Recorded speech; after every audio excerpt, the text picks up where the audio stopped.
So I wanted to do a video here. I was prompted and inspired to just sit down and make this really quick while these thoughts are fresh on my mind, despite the fact that I'm regurgitating them over and over and over 24/7.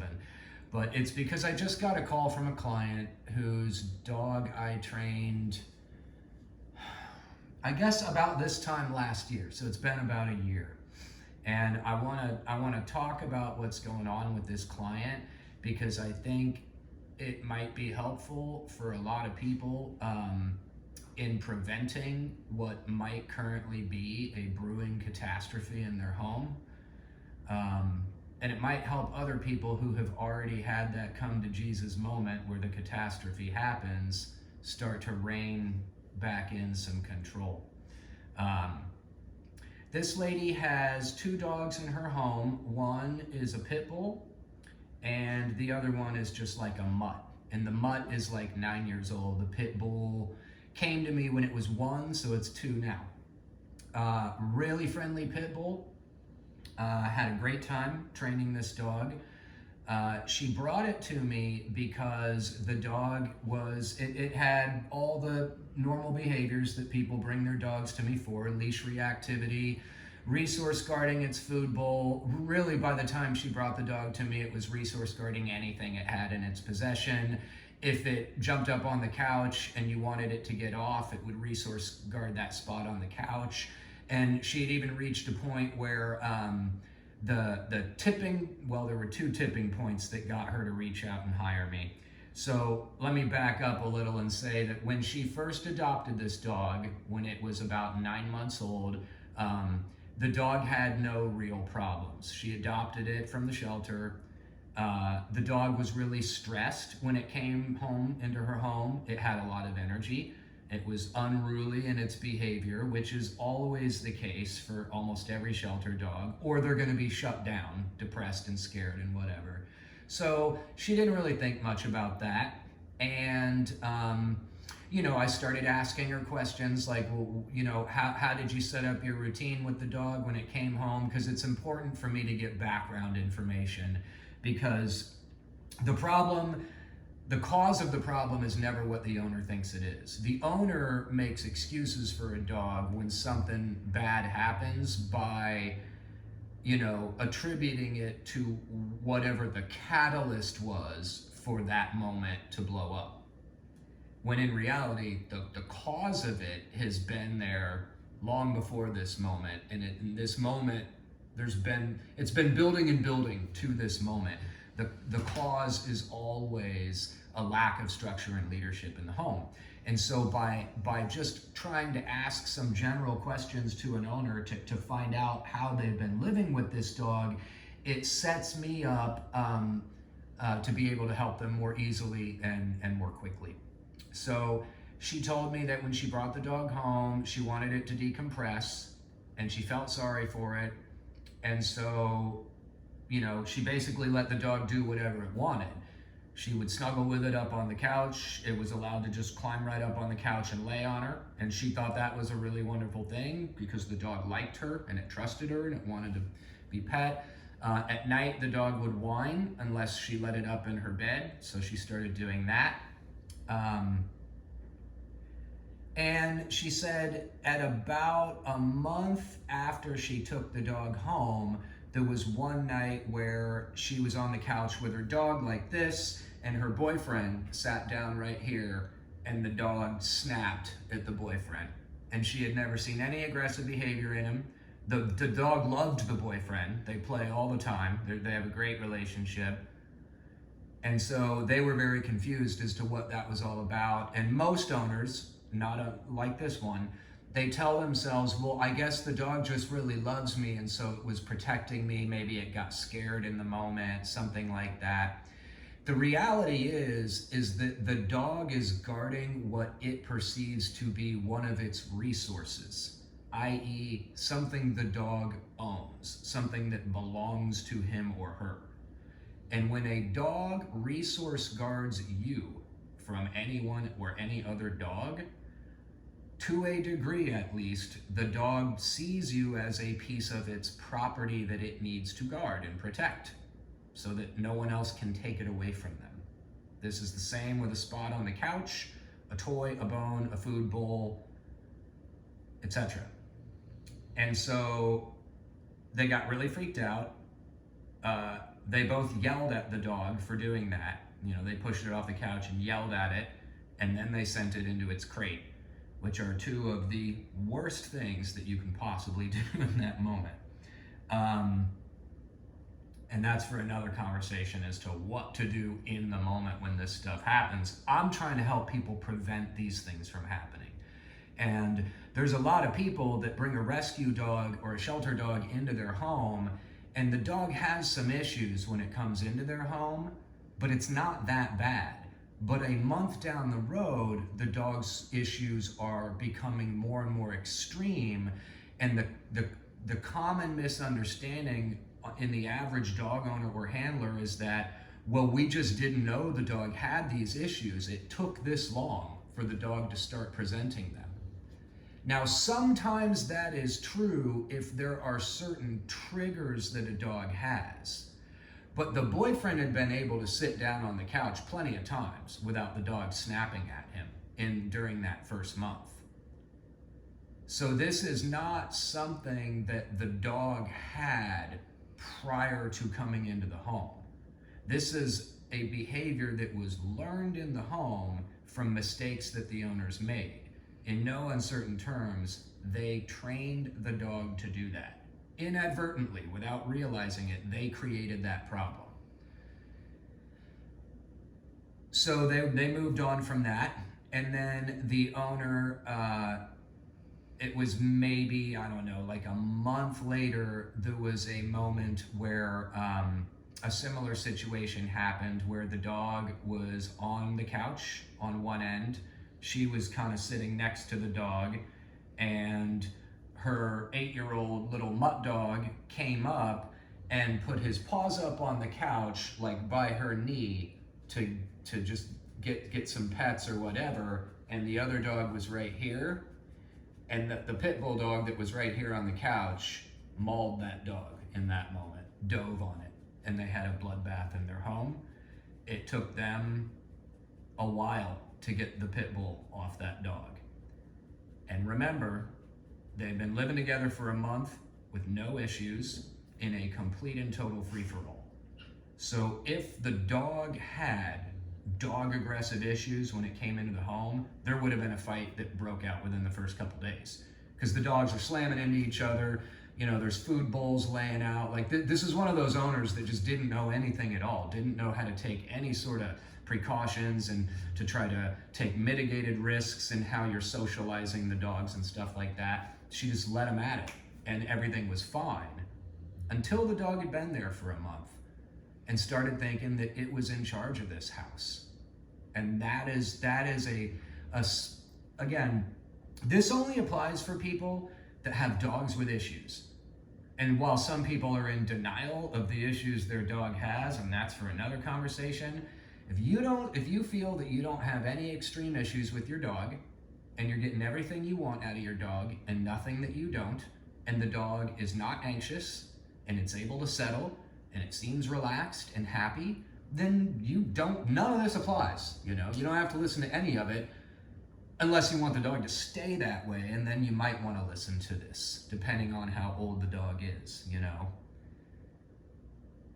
But this lady's pit bull mauled the shit out of her 8-year-old little mutt dog.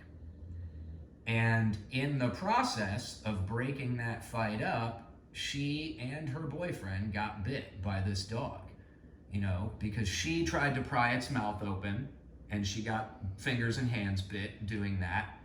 The boyfriend tried to punch the dog, and the dog bit his hand after several blows. So they call me like, we think we need to euthanize the dog. He's clearly a dangerous dog.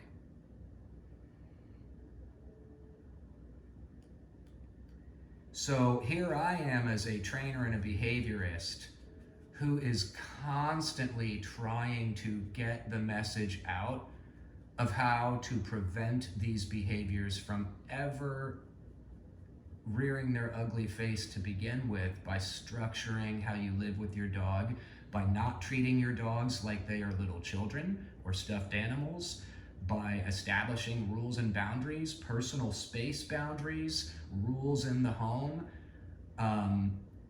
And the vast majority of dog owners are very resistant to putting these things in place. Sometimes it's because they don't believe me. They don't think that any of this stuff is true. And I can't help those people. With those people, I'm gonna push a few times and be patient, but I only have, I mean, it's like there's so many people whose dogs need help who are like, I'll do whatever you say, I just want my dog to be better behaved and calm and not in a state of suffering. Fantastic. Those people, the sky's the limit. But when I start trying to advise someone who has hired me and paid me to give them the advice I'm giving them and they don't take it, I usually cut ties with that client pretty quickly. Because it doesn't, I don't want to continuously keep taking someone's money, knowing that no matter how stellar I get this dog, the second it goes home to them, they're going to destroy it again through how they behave with the dog by anthropomorphizing the dog and creating all these silly ideas in their head of what the dog is thinking and why it behaves the way it behaves, making excuses for the dog, allowing dangerous behaviors to continue to happen that directly put the dog's life in danger. I know dog owners who are so oblivious to the most basic concepts of canine handling and canine psychology that not only do they have no understanding as to why it's so dangerous to allow a dog to jump on you, they don't know how to get the dog to stop jumping on them. And this is a very, very common thing. And this lady would fall into that category. Oh, a lot of I deal with this every single day. Every single day I have this conversation with someone who's like, well, how about the dog's allowed to come on the couch only when I say? And it's like, oh my God, I'm not getting through to this person. They're not listening. They're very resistant, and it's not because, most of the time, it has less to do with the client not believing me. That is often the case, just stubborn, arrogant, they know everything, and it's like, I'll try a few times, and it's like, whatever, keep destroying dogs, and maybe someday you'll have a bloodbath, and you'll reach out to a trainer, and they'll explain to you why it's entirely your fault, and how you've been destroying dogs for years, and sometimes in that moment, people are like, wow, I need to change how I am with dogs. And other people just keep going, nope, dog's gonna sleep in my bed because it's my dog. And it's like, hey, fantastic. I know some people who will just keep stuffing their kid's face with ice cream because it makes the kid happy. It's like, I know the comparisons and the analogies I make are humanizing a dog. I make them because it's the only way I can get across to humans sometimes. Because if you don't work with dogs 24 hours a day, 7 days a week, 365 days a year, studying their behavior, modifying their behavior, teaching them new things, quelling old things, and on top of that, spending every bit of your free time not doing that, trying to educate owners, you get really good really quick. You know what works and what doesn't. You know how to make dogs tick, and you know how to make them settle. You know how to teach them anything you want them to do, and you know how to proof it. And you start learning how to get rid of all the dangerous behaviors that their owners or handlers have trained them to do. And then you just have to teach the owner how to keep those behaviors gone.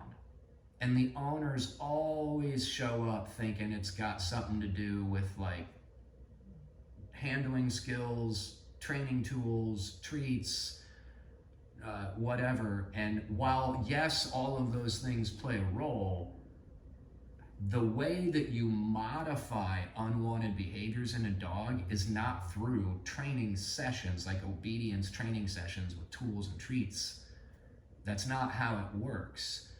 You change the way the dog behaves, and thinks and wants to act by how you live with the dog. You start disallowing all of the minor violations that lead to the catastrophes. But this is something that is so tough for the average dog owner to even comprehend when it's being explained to them in black and white. But the application of it, when they commit to it, can also be very difficult. If you want to structure a routine with your dogs, that requires a lot of consistency. That's what it requires. You have to learn how to teach a dog how to do something, but you need to change how you live with your dogs and stop being so inconsistent with them. Stop giving them so many mixed messages that are hurtful and confusing to the dog, that create the anxiety that manifests into the behaviors that I'm trying to get rid of. And that's why I stopped doing in-home lessons, because I was coming back week after week after week, and no matter how stellar the dog's obedience was getting, the real reason the owner hired me, to get rid of the shit the dog was doing that was ruining their relationship, was not changing. And that's because the owner was not changing, and they weren't taking the information I was giving them seriously and putting it into practice. And I'm not going back to someone's house and taking their money week after week after week just to see, and the owner wants to show me how the dog can do this, that, and the other, but all I really give a shit about is that when I rang the doorbell, the dog bum rushed the door, screaming its brains out, scratching at the door. And what does the owner do? They walk up and they grab the dog's collar to pull it away from the door. That is not dog training. That is not good dog raising. That is not how we handle dogs in that moment. And if I've had 3 sessions with an owner where I've explained that to them 3 times and given them 3 demonstrations of how to handle a dog in that moment, and they're still not doing it, I'm done. I'm checking out. And there's a lot of them out there. The people who know the least about dogs, who have the least amount of control over any dog they're handling, are always, undeniably, the people who are the most resistant to learning. They've got it in their head that they know. And I joke about this time with my older brother, who is an attorney, who I'm sure would probably agree that the worst client an attorney ever wants to get plagued with having is one who doesn't fucking listen, who will sit there and pay their money and get all that sound legal advice and then do the opposite and not take it. And the attorney is like, not only can I not help you because you refuse to listen, you are hurting my reputation because I'm gonna lose a case that I otherwise could have won if you weren't such an arrogant idiot. And you are killing your dog. You are setting your dog up for euthanasia or the shelter. It's only a matter of time. Now, it's been rare that I've had to do that. I've had to do that in cases where I suggest to the owner that we should part ways because I don't believe they're taking me seriously. And then they want to argue with me on why all the advice I'm giving them is not good advice, right? And I have no time for that. I won't debate this stuff. I am way too deep in at this point to have any doubts about the most basic of concepts. I can only push so far until that owner has that catastrophic moment. And that's what happened with this lady, all right? So I trained her dog on a board and train because she brought it to me because after having it for a couple, 3 months, these things happen. It mauled her dog, it snapped at her boyfriend, and the final thing, the day she called me, she had picked up the phone because she has a 3-year-old, and while the dog was eating its breakfast in the kitchen and the 3-year-old just walked past it to get to the mom, the dog growled while it was eating, and she was like, holy shit, I gotta call a dog trainer right away. She told me everything. And I told her the same thing I tell any client before I take their money. Most of this is owner education. If you want long-term success, I have to retrain you to stop doing all of the dumb shit that you're doing that's ruining your dog, that you're only doing for selfish reasons, And allowing a dog up on your furniture or sleeping in your bed is numero uno on that list in terms of the never-ending battle I know I'm going to have with most clients. People don't let their dogs on their bed because their dog needs that. They need it. They tell themselves, well, this makes my dog happy, and I'm a good dog owner who wants my dog to be happy, so I let it up on my bed. Humanizing the dog, treating it like a child, oblivious to why this behavior is so potentially destructive, and they just see it as, oh, there's no big deal, come on. And so often when I first introduce the reality that the reason why their dog is growling at their child, snapping at their boyfriend, and mauling their other dog is simply because they're letting it on the couch and in the bed, and if you just kick the fucking dog out of your bed and off the couch, you're 99% of the way there to solving that problem. As long as you're catching it in the brew, like, you know, it mauled her dog, so major problems. It growled at her child and snapped at her boyfriend, not major problems, but the next time, those are gonna be bites and maulings too. And so there is a catastrophic disaster brewing in this home. And when I tell her, this is how you need to see it, in no uncertain terms, if you want to keep this dog, you need to become deadly serious about this, and you need to provide this dog what it actually needs to stabilize so that it will stop behaving this way. And the owner goes, well, I don't want to kick my dog out of my bed. That seems mean. And I'm like, lady, you got a dog that just mauled your other dog, tried to bite your boyfriend, and growled at your 3-year-old child. And you don't want to kick it out of your bed because you think that's mean. Who the fuck am I even talking to, you know? And I had that, I mean, I'm really blunt with my clients if they want to use me, you know? If they're pushing back, I will push back and be totally blunt with them. And it's sort of a way that I qualify my customers, because if that offends them and pushes them away and they're like, well, fuck this guy, I just saved myself a major, here's what I saved myself. Months of passionate hard work down the drain. I avoid having that experience. Being infuriated with a client when I send the dog home and they destroy it all over again. I get to avoid that.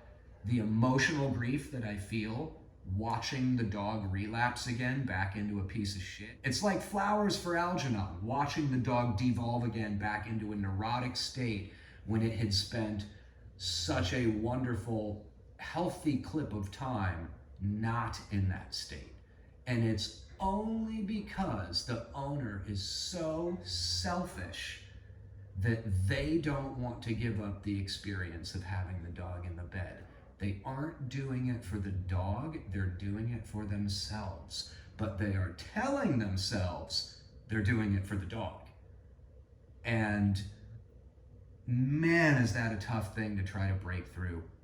And it's not just tough because that mindset in an owner is just inherently difficult to break through. It's a tough nut to crack. It gets tougher as time passes because my patience for trying to break through to people who are stuck in that mindset is just not what it used to be. Because I've seen an extra 300 neurotic, fucked up dogs come and go in the time that I've been giving this lecture over and over and over, only to have 50 to 60% of the people I give it to go and just roll their eyes.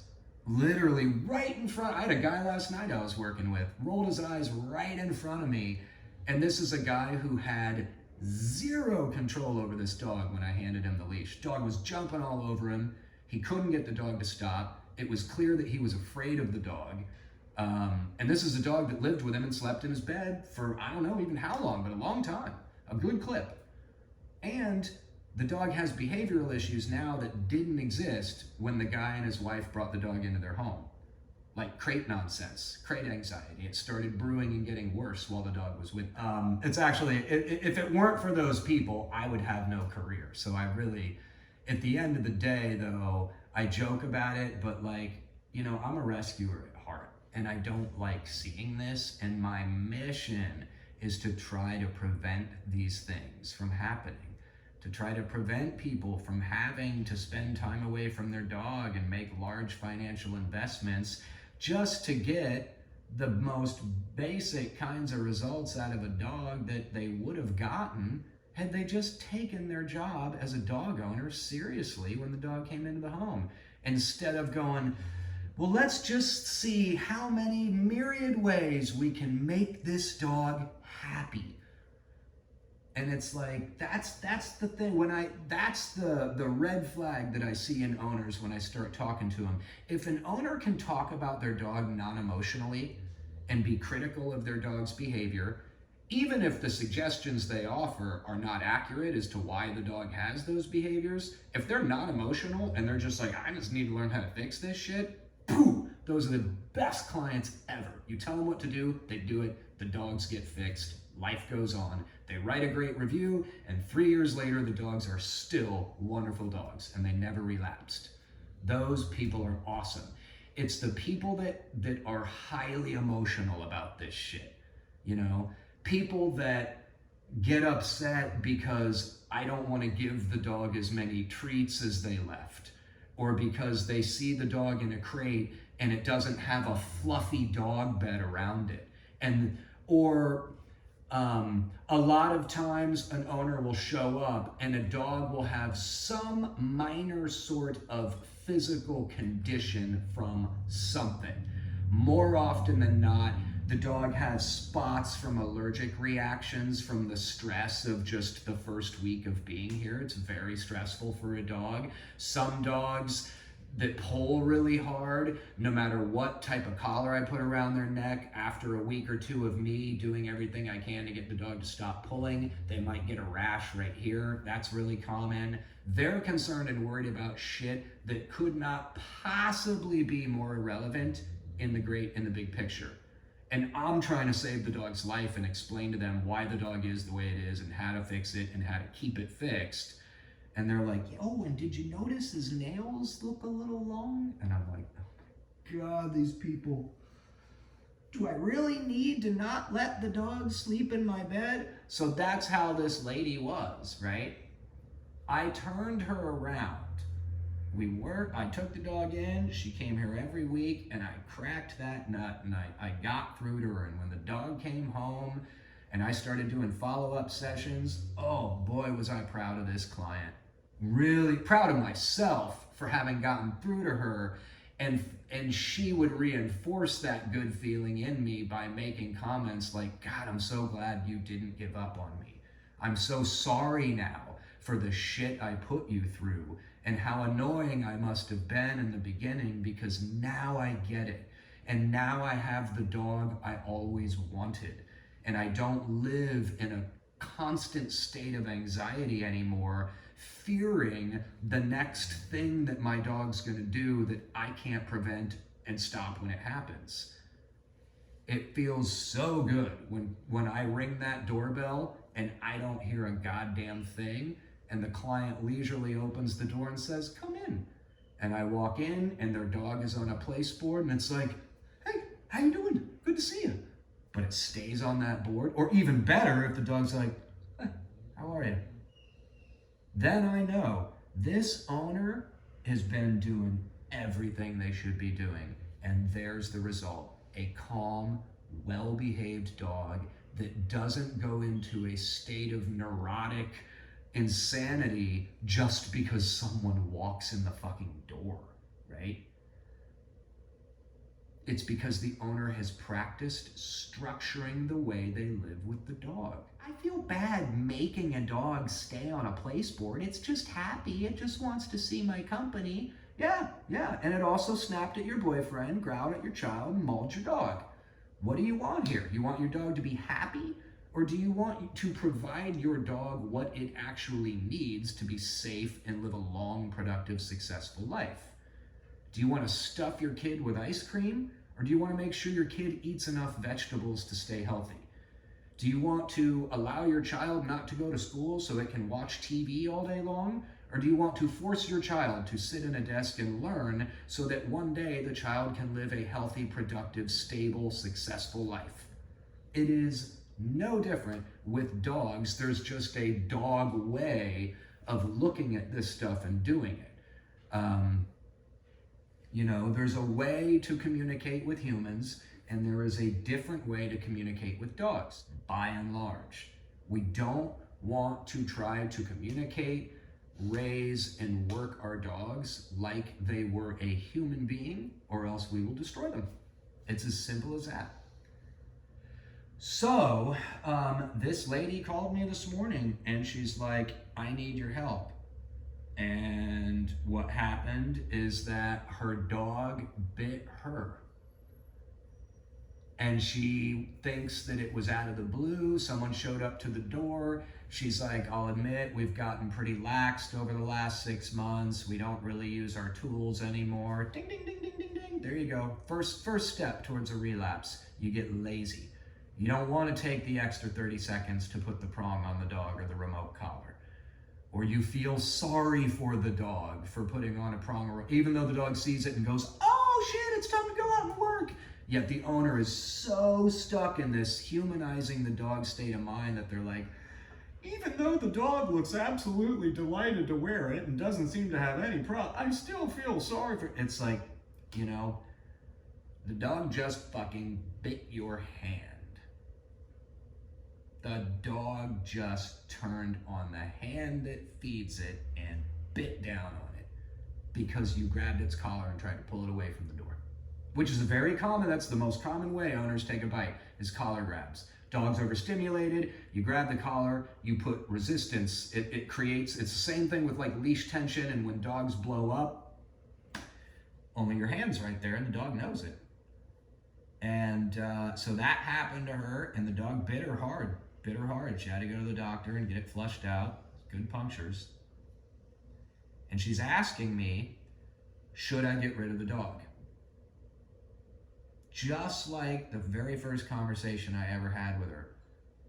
And I said, if you get rid of this dog, you should never, ever, ever, ever get another one. Because a year ago, I told you no to that question, because the dog was only a year old. These behaviors had not been rehearsed day in and day out for 5 years. The dog wasn't a lost cause. And we totally fixed it, and she totally maintained it, and she saw the results, she saw the benefits, and then at some point, she decided, I guess we're good. We don't have to play by the rules anymore. Eat ice cream all you want, skip school all you want. Here's a Ferrari, here's a case of beer. Oh, and the Ferrari doesn't have a seatbelt, so be careful. And she wonders why the dog just crashed.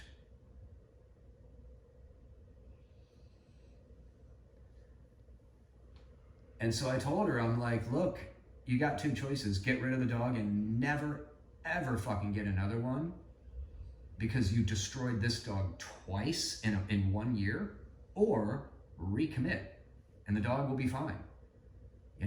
Yes, it bit you. It put holes in your hand. This dog right here, 5 years ago, almost tore off my right thumb. I've got pictures. These dogs can change. It's actually not, for the vast majority of dogs, and this includes aggression, which is never curable. You rehabilitate it and you maintain stability, but you don't wave a magic wand and fix aggression like you fix a dog that lunges at cars or gets in the trash. Those are nuisance behaviors that can be stopped through punishment. You can't punish a mindset in a dog. And you can't punish the behavior of aggression once it's exploded, because the dog won't feel the punishment. I mean, I don't know how many of you have ever seen 2 pit bulls fighting, but trust me when I tell you, all of the punching and kicking and yelling and screaming you've got in you is probably not going to stop that fight. Maybe you'll get lucky at some point And one blow you give won't earn you a mauling, and it will separate the dogs for that split second where maybe you get lucky and get collars and all that. It's best to never have to be in that situation. It is best to never find yourself having to get a pit bull to stop biting something, because it's generally a very difficult task to accomplish. And you put yourself in serious personal danger when you decide to step in to try to accomplish that.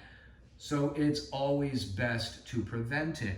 And if you have destroyed your dog to the point where it is a very serious case and you're asking a trainer if you should get rid of it,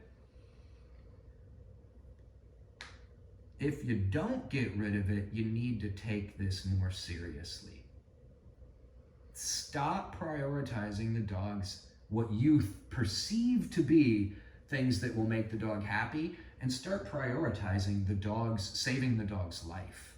You know, quit being so selfish. Quit thinking like a teenager, you know, grow up. And drop all the romantic fantasies you have about dogs and understand we're talking about a creature that has a big set of teeth that can maul and kill, that turned on you. And if you love that creature and you want it to get better, there is a very, very clear set of instructions that will really help you do that. And every dog's unique and every owner's unique, so most people aren't willing to make the commitment of consistency required to continue living with a dog once it has started attacking them or other dogs in their home. But if they do, it is absolutely something that you can overcome. And the longer your dog goes living in a state of stability and defaulting to you, and you are living in a state of stability, requiring that from the dog just gets better and better and better. There was a point 5 years ago where I was fully resigned to the possibility that I would never be able to trust this dog around any other dog again that wasn't like a docile little puppy. And even then, I was scared. And this is a dog that has ferociously attacked like a 10-year-old golden doodle at one point. He was really unstable. He had severely mauled me during my efforts to break up a fight between him and another pit bull. And the other pit bull severely mauled me in that same fight. So trust me when I tell you, the last place I ever want to find myself again is in the middle of two fighting pit bulls. And so every step I take with my dogs is taken, in aid of preventing any further catastrophes from happening. And the longer we go without one, the more distant of a memory it becomes for the dogs that had those experiences. Their life is now jam-packed busy with commands, with structure, with routine, with walks, with obedience sessions, with structured socials, structured feedings, structured playtime, structured potty breaks. I structure every step I take with every dog in my home. And when you do that with your dogs, you know what your dogs do? The dogs that are like, they go like this. Oh, thank God, I feel so much better now. I was so stressed out and I feel so much better now. Thank you, Mr. Canine Guy. You've shown me the way. I don't have to figure out anything anymore because you're telling me what to do all through the day. I never have any confusion. I always know my place. I always know what's expected of me. And while I might still have my issues, and Mr. Canine Man, you might not be perfect in reading my temperature every single time you take it, but you're pretty good, and I'm pretty relaxed. And when we have that going on, the sky is the limit. There's no preset limit I will ever put on a dog. Like there are some trainers where they see a dog's behavior in the beginning and they want to really temper the expectations of the owner and be like, look, I'll probably never ever be able to get the dog to be this, but we'll do all this other stuff, you know, that will make keeping the dog at least doable. I give the owner the speech that, look, you have a shit ton of work when the dog comes home. And it's really all about what you do at that point that will determine what the dog's like a year from now. But when it comes home to you, the dog's gonna be awesome. It's gonna kick ass. It's just a question of whether or not you'll maintain it. And so for the super extreme cases, when I take them on, I just tell the owner, I don't know how long it's gonna take. I can't, because every dog moves at their own pace. So I don't know how long it will be. I cannot make you any guarantees on the extent of progress we will make. I know we'll make it. I just don't know how much, because every dog is unique. And there are some dogs have genetic limitations, psychological limitations, etc. But I can guarantee you one thing. I will do every possible thing in my power to stabilize that dog as far as I can, to take that dog as far into a new reality of calm and stability and focus and good behavior and a healthy demeanor and all of that. To the best of my ability, I'm gonna throw everything at it to take it as far as I can. And in doing that, I will always treat your dog as if it were my own. There is nothing I will ever do to a dog that I would not do right in front of its clients, right in front of other clients and their dogs, on camera. There's nothing I will ever do to a dog in private that I would not be comfortable doing in public. And so, and I say that because with some of these extreme cases, and this is just a sad reality of dog training, you need to be really careful where you send those dogs, because extreme dogs can often create extreme responses from human beings. And if you are not a patient person and you're dealing with a dog who all day long, if it's not trying to maul you, it's trying to maul other dogs, and you don't have the temperament for that, and you start getting angry at the dog, and you start levying punishments, not in an effort to get the dog to learn and change its behavior, but because you're angry and you're getting even with the dog, it's not good. That's where it becomes abusive and counterproductive, and it's only going to make the dog worse. Now, there are moments where I have had to get intensely physical with some dogs to get that dog under control and keep all parties safe in the moment. But that's not dog training. The dog's not going to change from that experience of me having to take the air out of it and then put it down on the ground to make sure it doesn't kill a dog that's 20 feet away that it's trying to kill, or a person, or a child, or whatever. I don't want those experiences with dogs. They happen sometimes with extreme cases, and when they happen, you deal with them, you keep everybody safe, including that dog. You learn a lesson from whatever happened that put you in that spot, and you make sure you don't make whatever mistake you made before again. But if you're doing that to a dog out of frustration, not because there's a need to quell the dog to keep people safe, not because the dog's gonna learn anything from it, but because you've lost your patience, you'll never help this dog. You will continue to hurt it, and eventually you'll get hurt yourself. And it's not an easy thing to handle a pit bull who's constantly trying to attack other dogs. It is a whole other ball of wax when that dog is turning on you too. It's a very, very, very difficult situation, and most people just aren't capable of keeping themselves calm in those moments. So they start getting emotionally worked up, yelling, a lot of intense body language and eye contact and vocal tones and volume and all that, and that just takes dog aggression up to here. In the long run, it just makes it worse and worse and worse. And so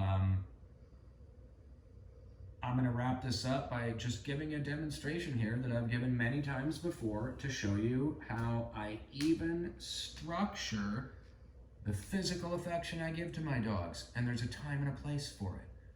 I do not come up and smother my dogs every time I walk into the room and see them like a lot of dog owners do, to where the dog expects it and eventually starts demanding it. And if it doesn't get it, it starts whining for it or jumping on you for it. Or it goes and drops a turd in the other room because you didn't give it to him, you know? And owners are like, oh, he's just a little stubborn. It's like, no, that's a serious behavioral issue right there. The dog just shat in your home because you didn't give it the attention it wanted. That is a serious behavioral issue. Most people are gonna remain in denial of it. Oh, it's just a poop on the floor. Now it is. The dog's gonna live for 10 to 15 years. What do you think it's gonna be 5 years from now if it's a shit on the floor right now? You think it's gonna magically get better? If I'm shooting heroin once a week right now, is that just magically gonna go away? Or 5 years from now, am I gonna be shooting 2 or 3 times a day? Structure what you do with your dogs. Don't allow them to get themselves into moments where they're gonna get into trouble. Dogs competing over physical affection from their owners or handlers is one of the most common reasons, common catalysts as to why dog fights break out. The reason is because it's a lack of structure and leadership. But 2 dogs go up to sniff something at the same time. A food bowl, a bone, a toy, a chew. No, place. Go back. Place. No, place. You know, all that stuff. Dogs competing for a spot on the couch, dogs competing for their owner's attention, dogs bumping into each other at doorway thresholds, dogs bumping into each other when they're simply overstimulated, dogs playing roughly to where it gets too intense and becomes aggression. These are all the most common things, most common catalysts, and you can avoid all these by simply structuring things. If I want to pet one of these dogs, I'm not going to go, hey dogs, and let all 3 of them bum rush me and start trying to work 3 dogs with 2 hands while they all start pushing each other out of the way and competing. And then eventually one's like, and they start getting snooty. Before you know it, you're going to have a 3-dog fight amongst pit bulls. That's what I would have if I tried to run my ship like that. And that is why I don't play like that. I'm smarter than that. I've learned my lessons. I'm not gonna do dumb shit that I know is almost guaranteed to make a fight break out, even if the dogs are stable. Because I do this for a living. I do it every day, and I work with people every day who've made these same mistakes, and I'm constantly trying to get them to stop making them. So I'm gonna show you now how I structure some affection. Down.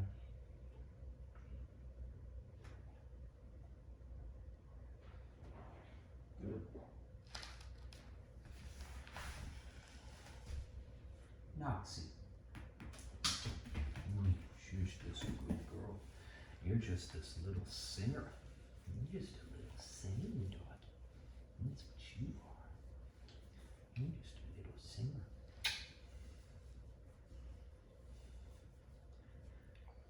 Woo!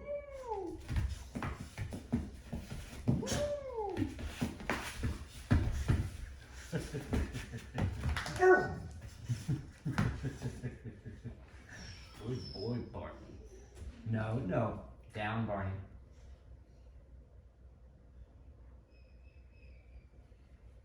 Good.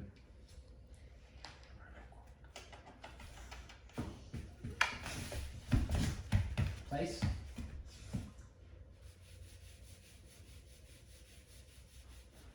Knocks in place.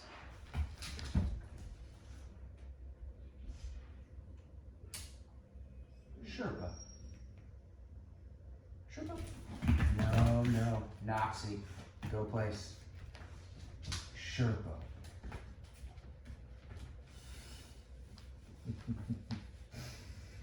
Pretty good dragon. You're my dragon. You're my dragon. You're my big dragon. You're just a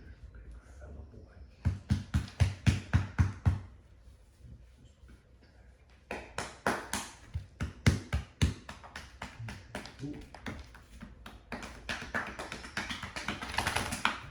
Such a good dance. Don't lick the camera. Go place.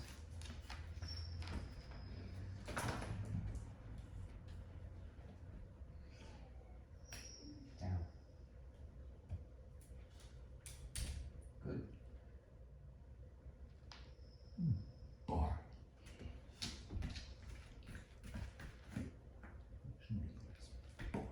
Bar. Pretty good. His name is Bar. No, go play, Snoxy. Go. Good.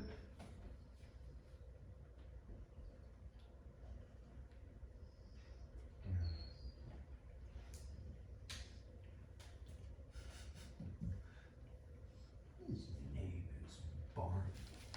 His name is Barney. He's just this pit. He's a pretty good pit bull. His name is Barney.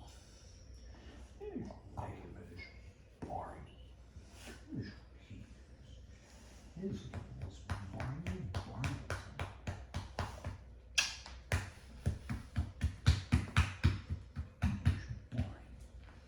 His name is Barney. Here's what he is.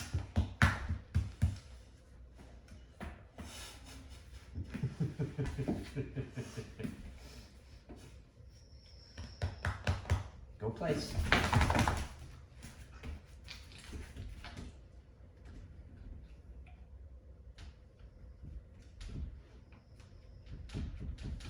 Got some pretty good dogs in this house. You are a very good kid. You dogs are pretty good dogs. Did you know that? No. Back on your board. Yeah, you can yodel all you want. That's right. You should be on American Idol.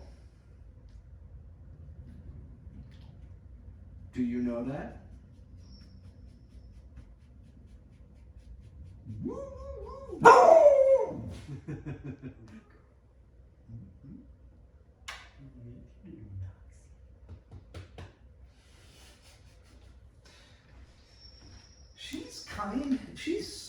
She has the same kind of cracky vibe as Lily, only she's like way better than Lily ever will be, just in terms of her behavior and ability to settle herself. And Noxie's actually been a very easy dog. She has not required a lot of work from me. I have not yet obedience trained Noxie. I mean, we've just worked on just stuff to, like this kind of stuff, keeping place and not pulling me on a leash and respecting personal space when I'm loving on other dogs and, you know, just in minding me, like not making me ask over and over and over. She's not perfect yet, but shit, I've barely done anything with her. So considering the lack of effort I have put into Noxie, she is a remarkably wonderful dog. Yes. And all of your puppies are too.